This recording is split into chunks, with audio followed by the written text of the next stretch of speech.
Hi, this is Jim Pyle. I'm the developer of the VASSAL module for Last Blitzkrieg. This is the first game in a new series that Dean Essig has developed. It's called Battalion Combat System, and it's published by Multi-Man Publishing. So if you want to buy this game, you can go online and get it from them. But what I plan to do in this video is not go over the game, any of its, how it works or anything like that, other than to show why I've created the VASSAL module the way it have. I've added some features I think to make it easier to play by email or play online using VASSAL and Skype. And so I wanted to show some of those things that I've added here in this video. Okay, so let's get started here. Let me get my little cheat sheet. Okay, first things first, up here, see this big help button. If you click that, you'll get a write-up of most of the things that I'm going to cover here today. So you can go there to reference, what I did, and at the end there's a shortcut, the hotkeys and whatnot that you can use. And it'll also describe, like I said, most of the things I'm going to cover today. So let's start up here on the menu bar with the pieces. I've already opened that up. Do it again there. Okay.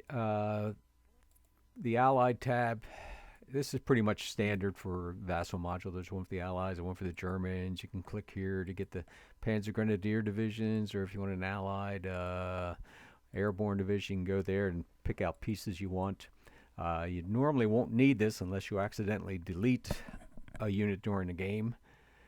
Because if you come up here and look at file scenarios, you can see there's a whole list of scenarios there. All 10 scenarios that came with the game are already pre-set up for you, so you don't have to set up anything. But if you want to create your own scenario, or like I said, if you accidentally delete a unit, you can come here and get those. So when you open this up, the default is this, what you see here now, which is the markers that are used in the game. There's fatigue markers, prep defense, objectives, and things. Let's start with the objective marker. Let's look at that first. In this game, each side has multiple formations, and the game is played by one side activating one formation, and then the other side activating a formation, just alternating until they've all been activated. When you activate a formation, most of the time you're going to be able to place one or sometimes even two objective markers, and this shows where you plan to focus your attacks or moves or whatever. So let's say it's the German turn. I'm going to zoom in to make it a little easier to see. Let me zoom in again. Okay, so let's say here we got Conf Group Piper, and suppose they wanted to attack this guy here. Well, you could put this over top of it or put it beside it. Putting it beside it works okay, and you can kind of rotate it to get it point to the hex you want.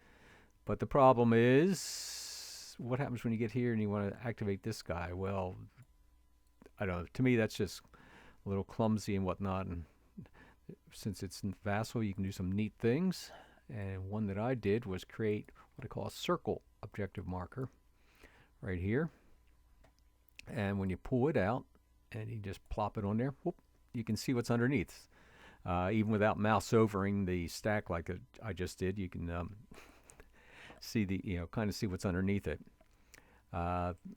One thing also with this objective marker, opposed to the one that comes with the game, is if you place both objective markers in the same hex, you get what's a little term called double tap. So if you flip this, you can see it also has a DT on it for double tap, and when you do that, you get an advantage in the game, some die roll modifiers and whatnot. So this is just a little reminder to, that you can get that benefit.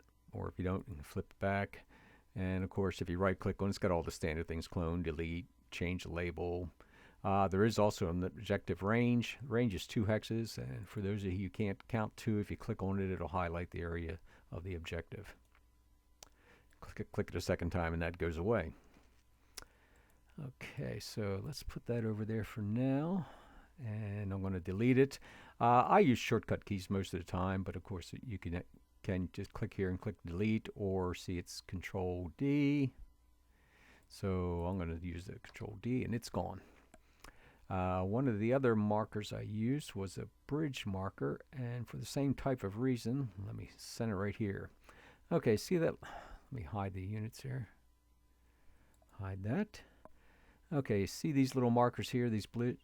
They're bridges that can be blown during the game. This is pretty standard for any bulge game nowadays, I think. You can blow bridges. But the one that came with the game, let's see if I can find it here. Bridge blown or okay. So once you roll the die, you have to, every time a German moves next to one of those bridge markers, hex sides, either hex, you have to roll to see if it's blown or not. It's just, you have to roll. There's no choice in it. So once you do the roll, it's going to be blown or okay. So what came with the game was you can put a, whoops, let me unhide the units now. You can put that blown marker right, on there or in a hex next to it, or you can flip it to say bridge is okay. But again, that's kind of clunky and it hides pieces. And if you put it there, then put it to the bottom, well, can you see it easy? Who knows? So what I did was create a different bridge marker. This one here. I'm not taking credit for this. This was, sorry to say, I forget who it was, but it was somebody did it in a GMT game I saw one time. So you can just put that over it, and you can actually rotate it. Right click and like that, or you go the other way.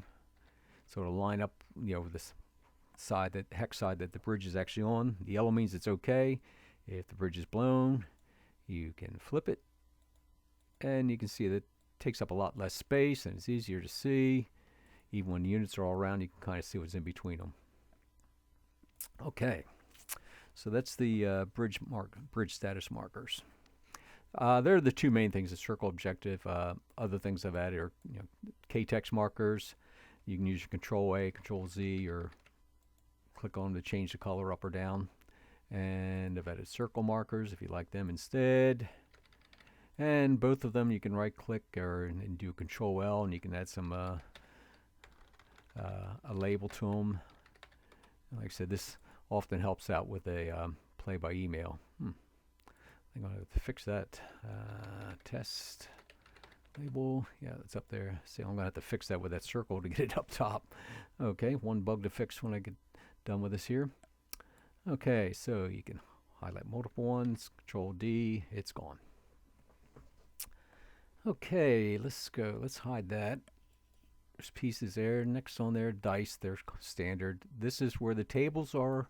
All the tables are from the game: snafu rolls, engagement, combat, barrage, SOP, fat increase. Remember, I think I mentioned the fat markers. Yeah, this is the roll you make to decide, or a table you can use to see if you roll a die and see if your fat increases or not. This table here, unit capabilities chart. If you're just learning the game, you really want to know where this chart is. It makes it. It's a big help in learning what different formations or different types of units can do. If they have an assault arrow, if they're a red armored value unit, limited armor value, dual. Anyway, you can check what they can do. Big help. Okay, let's see. Terrain is next. Pretty standard there. It's got the terrain chart from the game, how much it costs and whatnot. And of course, there's a map key also to go with it. So you can see that's pretty standard. I'd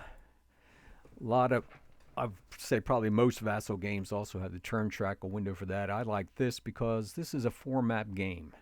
The turn track and the weather record are on the lower left-hand corner of the lower left-hand map. So if you're up around Elsenborn Ridge or something like that, and you're up in the right-hand corner and you want to check the weather, is it mud or freeze, or what's the visibility of this turn? Is it 2 hexes, 1 hex? Instead of having to scroll all the way down to the bottom left, you can just open this up and see what the weather is. This is a game I have going on, and we're into the 23rd of December now.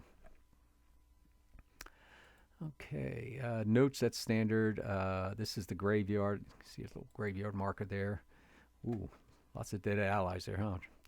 Okay, all the allies are going to be placed right around here, and then you can sort them out later if you need them. So it's easier when you get replacements. You can look on the map and say, hey, 106th Infantry Division looks pretty weak. Let me go in the graveyard and see what his are. But that has to be done manually, this separating them. If you want to add a unit to the graveyard, let me just take one out here. Like suppose I'd rebuilt this guy and he was killed in combat. You can just go Alt, right click, and it should be Alt G. Let's see, send to graveyard, Alt G. Boom, and he'll get popped right into that spot, like I said. And these are the Germans. Okay, whoops. There are the Germans. Let me close that window. Okay, next, headquarters. Okay. This game, as I said, you activate by formation. And so you pick a headquarters, and that's how you tell when if the formation has been activated already, or if it's still available to be activated. Okay, this here is what they call the unused headquarter. It hasn't been used yet, hasn't been activated. When you can get up to 2 activations per turn. There's a roll for whether you get the second one or not. But when first time you activate, you flip it over, and you can get to see what its moving points are then, and that's saying it's in its first activation now. When you're done, you come down here and see this Enter Done Mode, Alt-O, and then it goes upside down, and you can see there's some German here. 9th SS, 1st SS are done. I think we're pretty far into this turn. 2nd SS is done. So that's what the headquarters. But okay. So where are all these headquarters? Well, I wanted some way to be able to see quickly where they all are. So if we zoom out, okay. Well, if you zoom out, it's hard to see which one's the headquarters. All right. So if you go here and click on the Allied headquarters, boom, now you'll see it. I don't know if you can make it out. This one's got a yellow highlight. He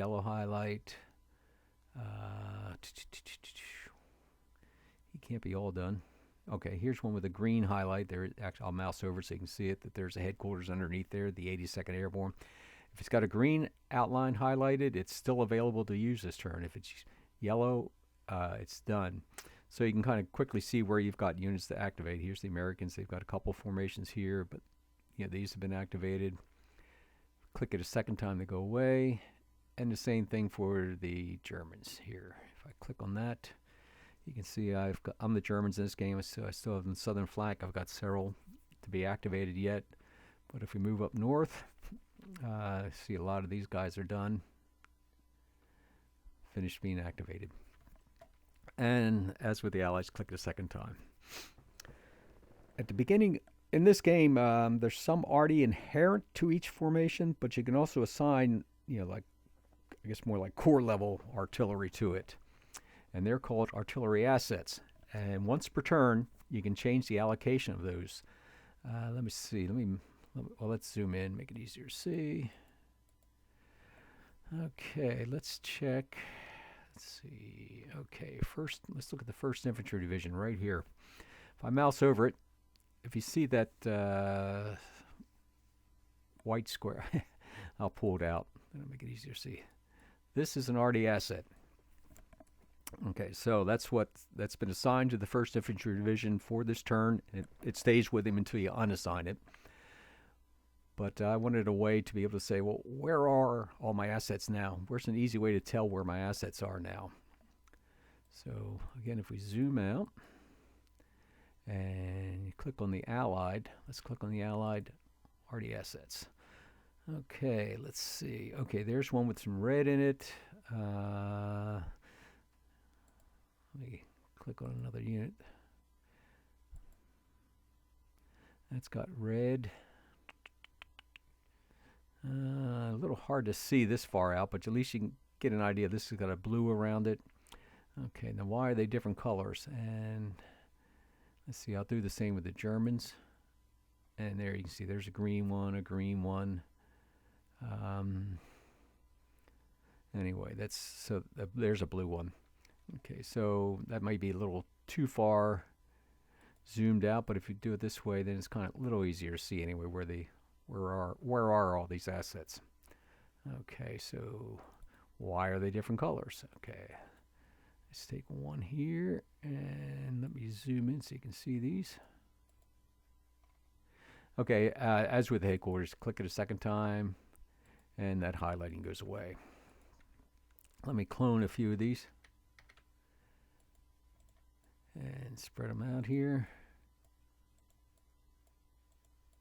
Okay, it goes up. It's from one. You can have up to 5. So again, Control A, Control Z, or right click and here's the increase or decrease.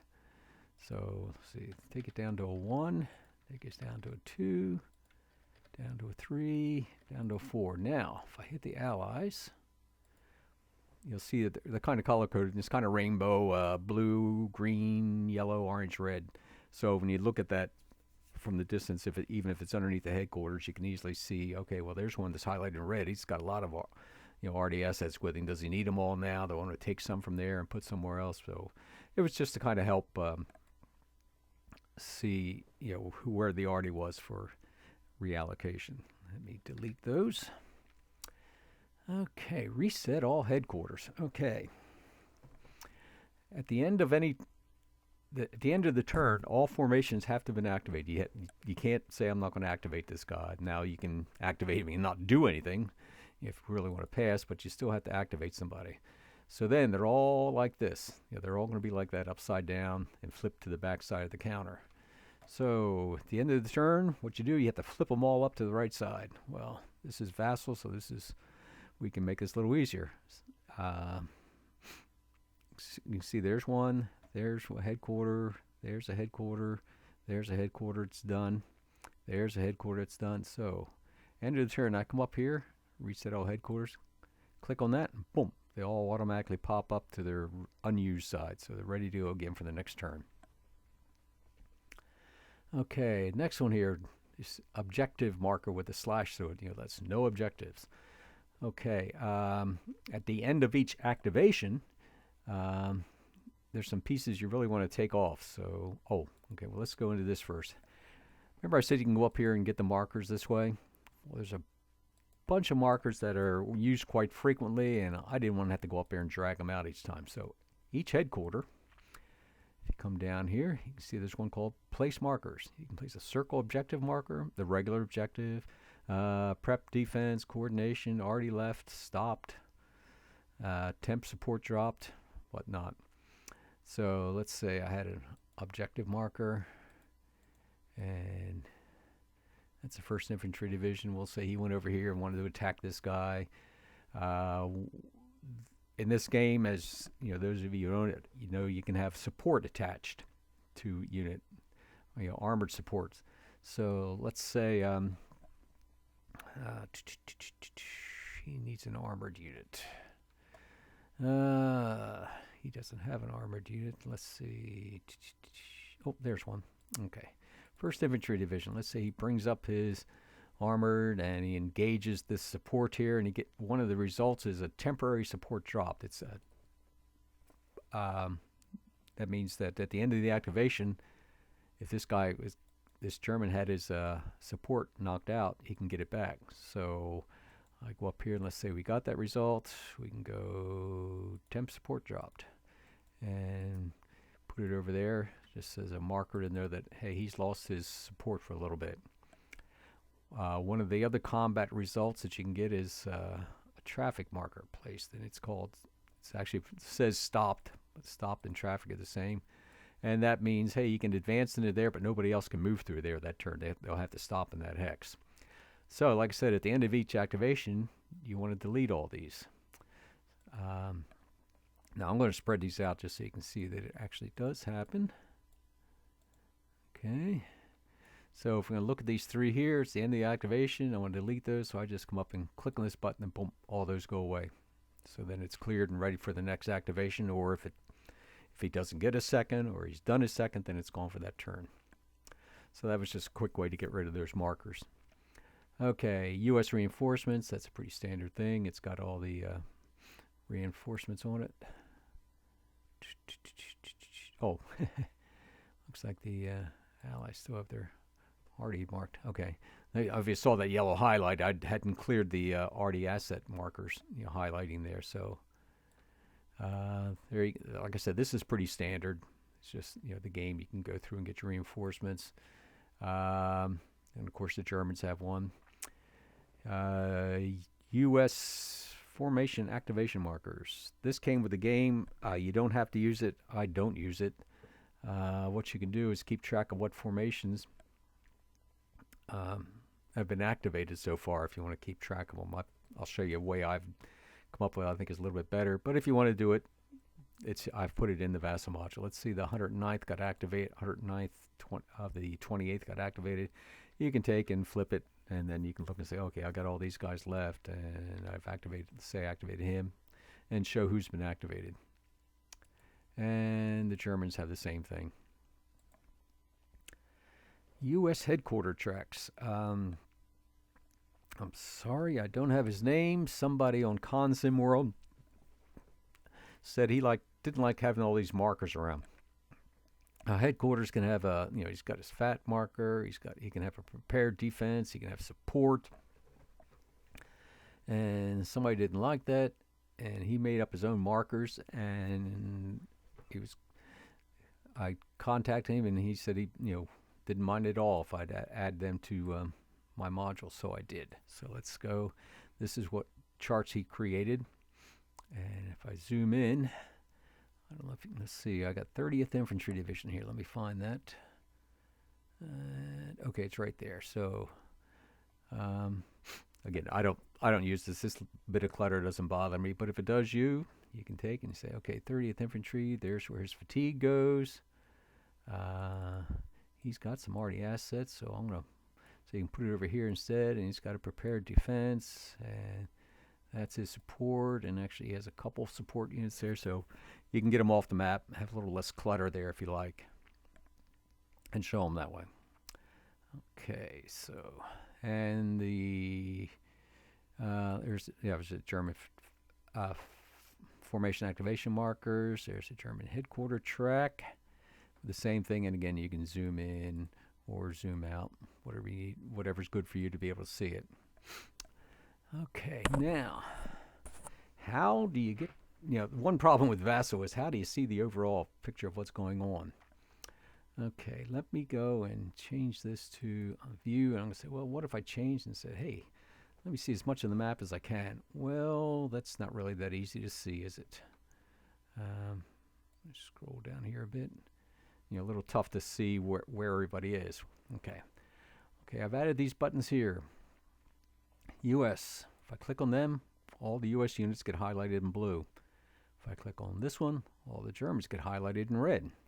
So then you can kind of get an overview and get an idea that where the lines thin, or the like here, hey, there's only one allied there facing all these Germans. So it's just a way to get the like I said, an overall view. And as with most of the buttons, click it a second time and those go away. Okay. Let me check my. Okay, next is VPs. Okay, let me zoom in again. Let me zoom way in, come over here to where I know we've got some of these marked. Yes. Okay. The game is, there can be a sudden death victory if the Germans, get some units across the Meuse River and get them off the map and whatnot. Then they get an automatic victory. And I've heard that has happened, but I'm not sure how often or how frequent. So a lot of times the game's going to be determined by who controls the most victory point hexes. Let me zoom way in. Okay, let's take this guy out of here. And actually, let's take this marker off. Whoops. Okay, this is what you're going to see in the game. A white star. That means that's a victory point hex for the Americans. So I added markers like this, keeping the same color scheme that I had up here. Blue means the Americans control it. Red means, like up here, and go up here, the Germans control it. Okay, let me leave that off for a minute here. Now, suppose the Germans move in and capture this hex. Okay, well, if you do an alt, I made it alt click so it doesn't get moved accidentally. So if you do an alt click, you can see it highlights, right click, switch control. That says the Germans now control it. And you're saying, well, why is this one dashed line and this one solid line? Okay, if it's dashed and red, that means the Germans control it, but they don't get any victory points for it. This one here it's hot, solid red. That means the Germans control it and they get a victory point for it. Watch this one. If I take and change control of that one. If the Americans had captured, see it being dash blue, meaning the Allies controlled it. Let's see if I can find one. There's 3 hexes on. Oops. 3 hexes on the board that can be controlled by. Both sides get hexes. Victory points for. Oh, here it is. Parker's. Oh, that's something else. I've got this map blown up. Let me zoom out a little bit. Yeah, let's go down here. It is Pistone. Put it in the center. I don't know if you know, if you right click on any part of the map will center on that section there. Now let's zoom in. Okay, I'll move this layer guy out, and you can see he's got a star and a cross. That means both sides get victory points. So if I do a alt click on it and then say change sides, then it'll be solid for both. Okay. Well, I thought, well, that's kind of nice, but I don't want to have to count the 30-some victory point hexes in this game, so I created a little button here. Click on it once. It says first choice is display VPs. So let me expand this a little bit. We're going to need some room to see what's in the message board here. VPs, display VPs. And boom, takes it a few seconds, but then comes up over here. You can see the U.S. has 5 victory points. The Germans have 4. The maximum the Germans have had is 6. Okay. The German, for the end of the game, what they do is look at what's the maximum they ever had. I think it's after December 26th. December 26th or later, what's the maximum they ever had? So as they go up and down, I keep track of the maximum. And so that you, right now, like that, if you just looked at the victory points, the U.S. has more. But if you look at, compared to the U.S. to the maximum the German ever had, the Germans actually have more. Okay, well, suppose, remember we looked at this game, it's only the 23rd. Let's say the Americans have counterattacked and knocked it down to 4. Well, you got to have a way to reset that back to 4 if it gets changed, gets accidentally set up, or it gets set up prior to reaching that December 26th. So here you got reset German max, and I can go, and this window opens up, then you can just type in the number you want. So let's say it's 4. Now if I do that VP, display VPs again, now you can see it says maximum's 4. Okay, now let's see, we've got a couple other features here. Not done headquarters. Okay. Remember I showed you how you could zoom out and use these buttons to see where headquarters are? Well, I decided to come up with a different, even a little bit better way. This won't show you where they are exactly, but it'll tell you which ones aren't done. So you click on it once, and it comes up. You can look at the German or the U.S. Let's look at the German. And when you do that, this inventory window opens up. And here's all the Germans that can still be activated this turn. Let's see. And when you click on them, let's take the 12th Volksgrenadier. And it should, oh yeah, it did jump. It's centered right on the, see right in the middle there now is where the 12th is. It'll center right where the unit is. And you can close that window. And remember we had the 12th Volksgrenadier. So let's say he activated. We flip him. Well, if you flip him, he's actually he's not done yet. So if I went there like that, and you can see he shows up white, he's not done yet. So in this case, this really only happens that he can still be a choice to be activated at the start of any scenario. Sometimes they start used, they're not done yet, but the maximum they can get is 1 activation at the start of a scenario. Okay, so let's close that, and let's say, hey, okay, he did get activated, and he's done now. So we've got German, not done. You can see he's no longer there. So it's just a quick way to keep track of what headquarters you still have available to use this turn. And of course, U.S. works the same way. So if I wanted to say I want to go with the 2nd Armored, if I click on it, boom, it'll bring the map up and center where that headquarters is. Okay, in the game, let's see if I can find a tiger here. Where's the tiger? I thought I had one up here. Something. Let me zoom out a minute.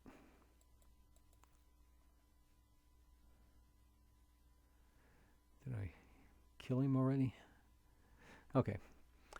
Let's go to, in this game at the start of each, well, we do it at the start of each turn. You're supposed to do it at the start of each of the activation of a formation that has tiger tanks, but that gets often forgotten. So most of the people I play anyway, we just do it at the start of the turn. But there's only about 6 of them. So where are they on these 4 map sheets around here? Well, you can take this tiger button with the tiger head on it, click it once, and it brings up an inventory of where the tigers are. So let's say, okay, let me check. Where's, oh, now he hasn't been brought in yet, so he's in the German order of arrival. But this one's in C2422. Well, like the headquarters, you don't want to scroll around, find that. You just click on it, and it'll center on it there. So,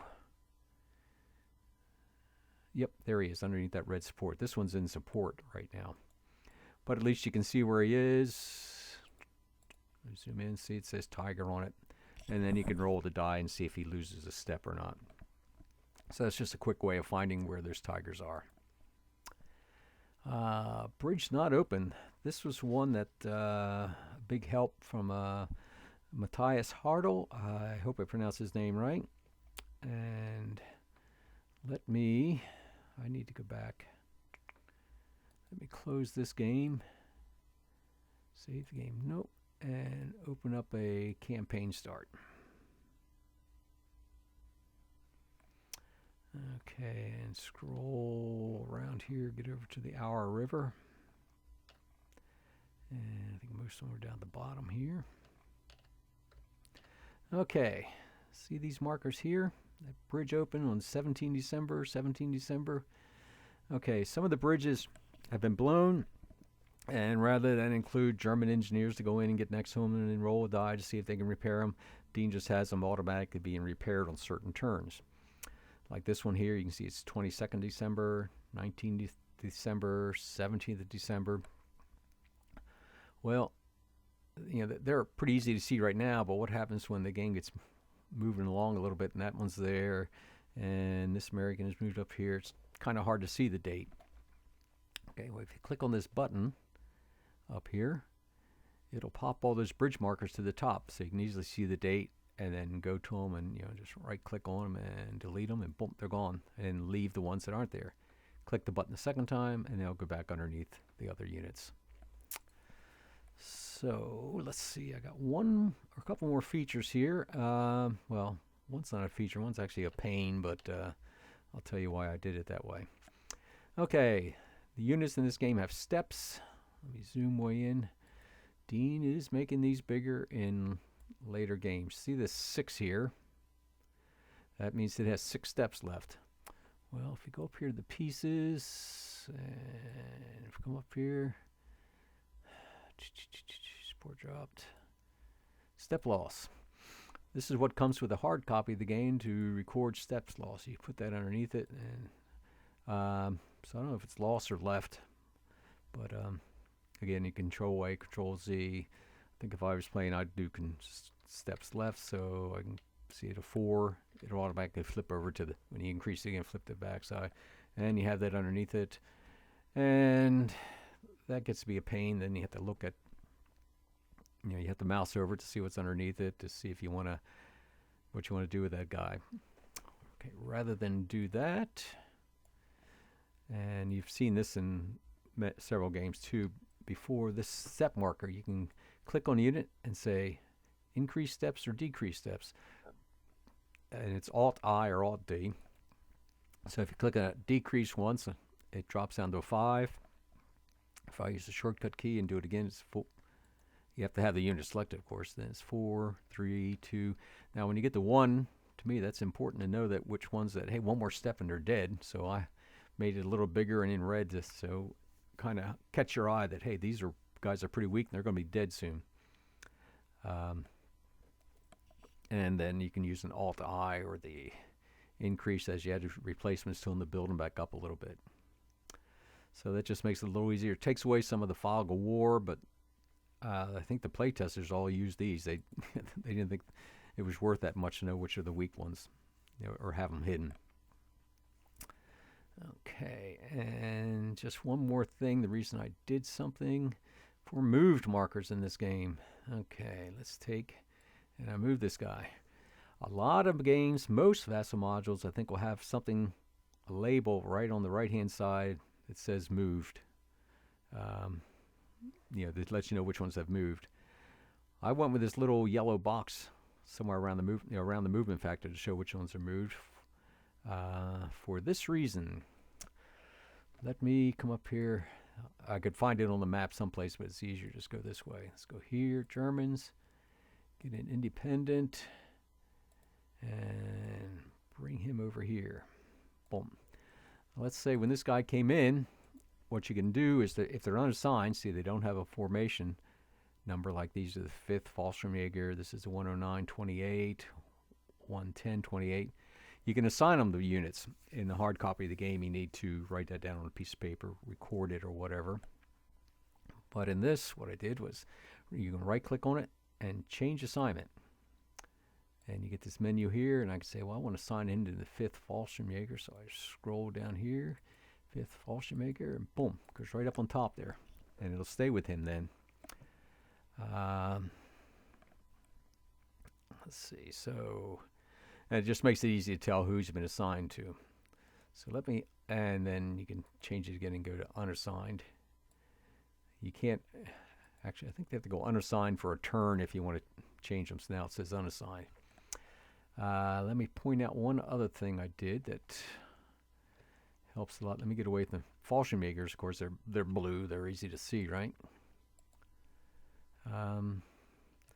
Let's say I'm getting ready and I want to activate the 560 Volksgrenadier. Well, where are all his units? They're hard to tell. Some people were asking why they weren't color-coded. Well, let's go back up. There's formation activation. That's the number of Germans. If you had a color code each one of those, what are you going to do? That's a lot of stuff and maybe hard to remember and whatnot. So, but being VASSAL, I added something here. You right-click on it, highlight formation, and when you do that, all its units, including, okay, let me move that other way, including its combat train, are highlighted so you can see where they are. And it makes it easy to count that distance back to your train to see if you get a benefit or not. And just makes it easy to see what's going on there. Now let me go down and grab this. Okay, and something else I did was, okay, to get rid of that, you can click on the headquarter again and say highlight formation to go away. If for some reason you had a couple activated, highlighted and whatnot, rather than go through each headquarter, you can just use this button here and say get rid of all that highlighting. Okay, let's go back to the Tiger tank. And now let's assign him to the 560 Volksgrenadier. So change assignment.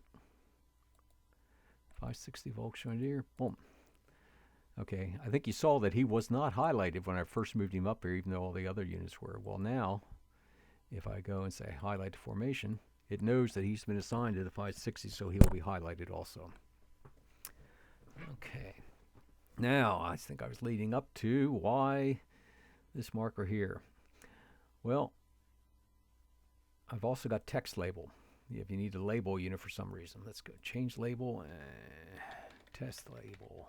Usually I put this on top, but that's where the assignment, notification is. So now I have the. Let me get rid of that so it's a little easier to see. See, I had to put the test label over here. Well, if you had the test label here and that one up there, the assignment there, and you had a moved marker over here, when you stack these up and did a mouse over, they might be hard to see. If I had to, if you see like that test, let me mark this. Who's the second guy here? Well, let's move the tiger up a bit. Not that far. Okay, so the test label's there to the side. Well, that would be covering up the moved on that second guy from the left if the move marker was there. I could spread out these more when you mouse over, but then some people are complaining that was getting too big to be able to see when you mouse over if I spread them apart so you could see moved written on the side of him like a text label, and also have a text label. So that's why I've changed the move to that yellow block. I did a little poll with the test players and say, well, which do you prefer? The yellow marker and closer together when you mouse over it, so it doesn't take up the mouse over picture doesn't take up as much of the map, or have them moved on the side and spread them, have them spread out when you mouse over, so it's easy to see which ones have moved and whatnot. And okay, just a couple more things here. I wanted to point out some requests from people. Well, one's a request. Let's see. I can highlight some things if you need them. Let's go with a first. Let's say, suppose this guy had a prepared defense. Okay, you actually have the marker maybe over there. If you wanted to, prepared defense only extends out 6 hexes from the headquarters unit. So if you want to check, well, are all these guys in the, are all of his guys in the prepared defense zone? Let me zoom out just a tad and come up here and come down and say show PD range. That's prepared defense range. Okay. Well, you can also highlight the formation, and sure enough, all of those are within that range. So it's just a way to double check, are my guys in range? Do I need to move my headquarters to get them in range? When I'm attacked, are they in range to get the benefit of a prepared defense? Okay, so, and like always, click it a second time and it goes away. One other thing would be, let's see, they're all 6s, that's the same. Let's look at here at the 116th Panzer Division. This number up here in the upper right-hand corner is the command range. Let me get rid of this highlighting. You can see it's 12 for these, it's 6 for here, 6 for this American unit, and so if your units are not within command range of the headquarters, they suffer attrition at the end of your activation. So come up here and it says command range. Boom. You can do that, and similarly, then you can highlight the formation and go, wow, all of them are in there easy this time. So that's just a little way to double check when your guys get spread out and make sure you're in range so they don't suffer that attrition. So close that and click on the command range a second time and it goes away. And then one last thing was, I guess some people had trouble counting to 2. So if you take an objective marker and you said I want to attack this guy, the objective zone extends out 2 hexes from wherever an objective marker is. So like I said, I think some people had trouble counting to 2 from there, so they requested that you see the command range there. So there's objective range, not command range, objective range. So there's the hexes that are within the objective zone. So they're the ones you can attack or whatever from that objective marker. Okay, I think that's it, and I hope you have a lot of fun with the module, and I hope some of these things will be some of you will consider it a benefit. So thanks for your time.